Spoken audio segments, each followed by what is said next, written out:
ইরানের নেতা Ayatollah Ali খামেনিকে হত্যা করলে সংঘাত শেষ হবে বলে মন্তব্য করেছেন ইসরায়েলের প্রধানমন্ত্রী বেনিয়ামিন নেতানিয়াহু।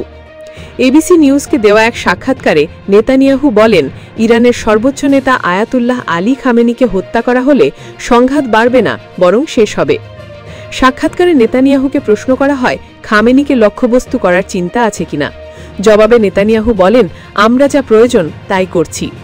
নেতানিয়াহু বলেন, ইরান দীর্ঘদিন ধরে মধ্যপ্রাচ্য জুড়ে সন্ত্রাস ছড়াচ্ছে।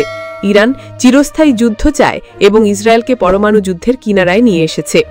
ইসরায়েল এই আগ্রাসন ঠেকাচ্ছে এবং এটা ঠেকাতে হলে অশুভ শক্তির বিরুদ্ধে দাঁড়াতেই হবে। সোমবার তেলনোভ বিমান ঘাঁটিতে দেওয়া এক বক্তব্যে নেতানিয়াহু বলেন, ইসরায়েলি বিমান বাহিনী তেহরানের আকাশ নিয়ন্ত্রণ করছে। আমরা শুধু শাসক গোষ্ঠীর লক্ষ্যবস্তুতে হামলা চালাচ্ছি। ইরানের অপরাধী সরকার যেমন বেসামরিকদের লক্ষ্য করে হামলা চালায়, আমরা তা করি না। নেতানিয়াহু আরও বলেন, আমরা তেহরানের বাসিন্দাদের বলছি সরে যান এবং আমরা সেই অনুযায়ী পদক্ষেপ নিচ্ছি।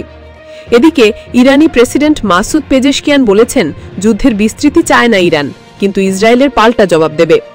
সোমবার তুরস্কের প্রেসিডেন্ট রেসেপ তাইয়েব এরদোয়ানের সঙ্গে ফোনালাপে প্রেসিডেন্ট পেজেশকিয়ান এই কথা বলেন। ইরানের রাষ্ট্রীয় সংবাদ সংস্থার বরাত দিয়ে খবরটি প্রকাশ করে সিএনএন। ইরানের প্রেসিডেন্ট বলেন, ইরানি যুদ্ধ শুরু করেনি, কিন্তু প্রতিটি আক্রমণের জবাব সমানভাবে দেওয়া হবে। ইসরায়েলের আগ্রাসনে ইরানে বেসামরিক মানুষ, বিজ্ঞানী ও সামরিক কর্মকর্তারা নিহত হয়েছেন বলে উল্লেখ করেন তিনি। যুক্তরাষ্ট্রের সঙ্গে পারমাণবিক আলোচনা প্রসঙ্গে প্রেসিডেন্ট পেজেশকিয়ান বলেন, এই আলোচনা এই অঞ্চলের বিভিন্ন দেশে ইসরায়েলের আগ্রাসন বন্ধ হওয়ার উপর নির্ভর করছে। তুরস্কের প্রেসিডেন্ট এরদোয়ান বলেন, তুরস্ক উত্তেজনা প্রশমনে এবং পারমাণবিক আলোচনায় ফেরার ক্ষেত্রে মধ্যস্থতাকারী ভূমিকা পালন করতে প্রস্তুত। অপরদিকে আরও দেরি হওয়ার আগেই আলোচনায় আসার আহ্বান জানায় মার্কিন প্রেসিডেন্ট ডোনাল্ড ট্রাম্প। ইসরায়েলের সঙ্গে উত্তেজনা কমাতে ইরানকে এখনই আলোচনায় বসা উচিত বলে মন্তব্য করেছেন যুক্তরাষ্ট্রের প্রেসিডেন্ট ডোনাল্ড ট্রাম্প।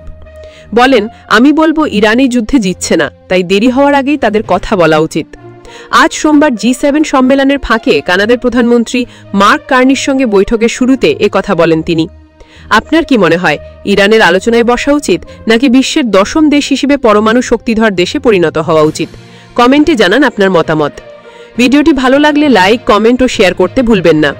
সর্বশেষ সকল সংবাদ সবার আগে পেতে আমাদের চ্যানেলটি সাবস্ক্রাইব করে পাশে থাকা বেল আইকনে ক্লিক করুন।